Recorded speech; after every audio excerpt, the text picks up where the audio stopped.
Well, boys and girls, oh, I had a very, very sad day of jackrabbit hunting with my son not because I couldn't find the jackrabbit, but because unfortunately my fear came to the light, which was the probably can't get in there to see. Oh yeah, you can probably see it. This is an issue in my, so see that nice little hole down in there? Well, that thing's open and it has a nice gap in there. Nothing should be going in there, right? But because the magazine are extended to handle, much bigger 22s. I told you guys before that I had, oh yeah, I added some pick rails on the side. That it got hung up twice, and I said I would keep an eye on it. Well, once I got the rifle dialed in, it was going fairly great. Didn't really have any problems out of it. And yeah, it I got a good shot on a jack, and was gonna take the shot, and guess what? Nothing. The gun did not shoot. The gun did not engage. Basically, what happened is a piece of the 22, because it's flopping around in the magazine, basically when it's cycled, the tapered end of it is just enough that if it's not at the right angle, then literally it will kick the round in the magazine, kind of like a double loading situation. But it basically throws the round inside. There's enough space inside the magazine where once you feed that round through, this one in turn comes back and then somehow gets out. Me and my son both saw half of a round sitting in here, in this part here. And well, I took my gun apart, and yeah, that was interesting. But this section here, of course, I degassed the gun. You must degas the gun. I also turned the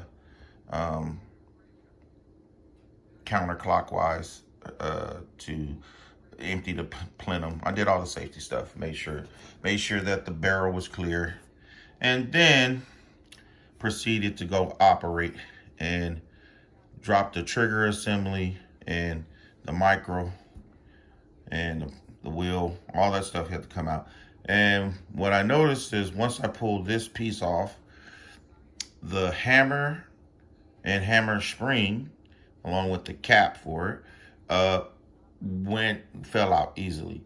But the carrier for the hammer spring was locked in kind of like a mid position and was not cycling. So kind of fiddled with it a little bit and got basically what I thought, which was pieces of metal had fell in this hole and made its way down in there somehow and got things all wedged up. So anyway, I fixed it. The gun is firing again. No jackrabbit, but yeah, she works.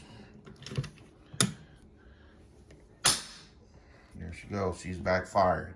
So I did fix it. So yeah, wasn't interested in sending it off back to FX for that. I'm pretty sure they're busy enough.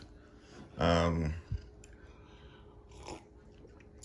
think this problem was addressed with them adding the other magazine cover, if I'm not mistaken. But I did order some magazines from the Iguana Hunter, and I'm gonna try those out.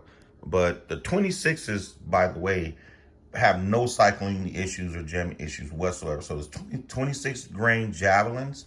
I can run them through there all day long, and there's no issues. But the 23s in this mag, extended mag, it's just not working out for me. As you can see, I have quite a bit of it that I carry with me just in case I want to shoot. So yeah, that's it. Hopefully, if you're having any issues with your mag, I mean, most of you guys are shooting stuff pretty heavy. This is a 500 millimeter barrel. It is calibered in 22. And, you know, I think you guys are all shooting, I don't know, from 26 on up, you know. But if you are shooting anything smaller, and you do want to try, because actually the 23 Javelins, 23 grain Javelins were smoking. Very flat, hole on hole. I have no issues with the way that they shot, but they just don't work in this magazine. So hopefully I can get that solved and get back to hunting, man. All right, guys, have a good one.